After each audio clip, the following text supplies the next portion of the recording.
గురుగారు, మకర రాశి వారికి ఈ వారం ఏ విధంగా ఉండబోతోంది? మకర రాశి వారికి కేవలం ఒక్క గ్రహం అంటే ఒకే గ్రహం యోగిస్తుంది. తృతీయంలో శని. ప్రతి పని శ్రద్ధగా చేయాలి, ఏకాగ్రత లోపించకుండా చేయాలి. ఏకాగ్రతతో పనిచేయడం ద్వారా లక్ష్యాన్ని చేరుకోవచ్చు. సకాలంలో మీ కర్తవ్యాలను మీరు జాగ్రత్తగా ప్రణాళికాబద్ధంగా నిర్వర్తించడం చాలా అవసరం. కాలం వ్యతిరేకంగా ఉన్నది కాబట్టి మంచి చేయబోతే చెడు ఎదురయ్యే అవకాశం ఉన్నది.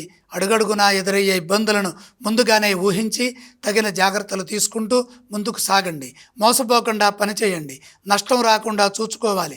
భవిష్యత్ అవసరాలను దృష్టిలో పెట్టుకొని ముందుగానే ప్రణాళికలను సిద్ధం చేయండి. అవసరమైతే కుటుంబ సభ్యులతో చర్చించండి. సరైన అవగాహన వచ్చిన తర్వాతే పని చేయండి. సరైన అవగాహనతో వ్యవహరిస్తే నష్టాన్ని తగ్గించవచ్చు. ప్రతి పనిలో ఆటంకాలు ఎదురయ్యే అవకాశం ఉన్నది. అపార్థాలకు అవకాశం కల్పించకుండా నిర్ణయాలు తీసుకోవాలి. స్పష్టమైన సాంకేతికత అవసరం. శాంతంగా ముందుకు సాగండి. నిరుత్సాహం చెందకుండా చంచల నిర్ణయాలు లేకుండా పని చేయండి. గతానుభవం మిమ్మల్ని రక్షిస్తుంది. సంస్కారవంతమైన ఫలితాలు సాధించడానికి మీ ధైర్యం మీకు ఉత్సాహాన్ని ఇస్తుంది.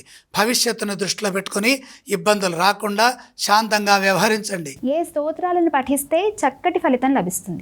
మకర రాశి వారు నవగ్రహ ధ్యాన శ్లోకాలు చదువుకోవాలి. మకర రాశి వారు ఏ ఆలయాన్ని సందర్శించాలంటారు? నవగ్రహాలని తప్పనిసరిగా దర్శించాలి. వీలైతే ఒక్కసారైనా నవగ్రహాలకి ప్రదక్షిణ చేయండి. ఏవేవి దానం చేస్తే మంచి ఫలితం లభిస్తుంది? అలాగే నవధాన్యం నవగ్రహ పాదాల దగ్గర నుంచి నమస్కారం చేయండి.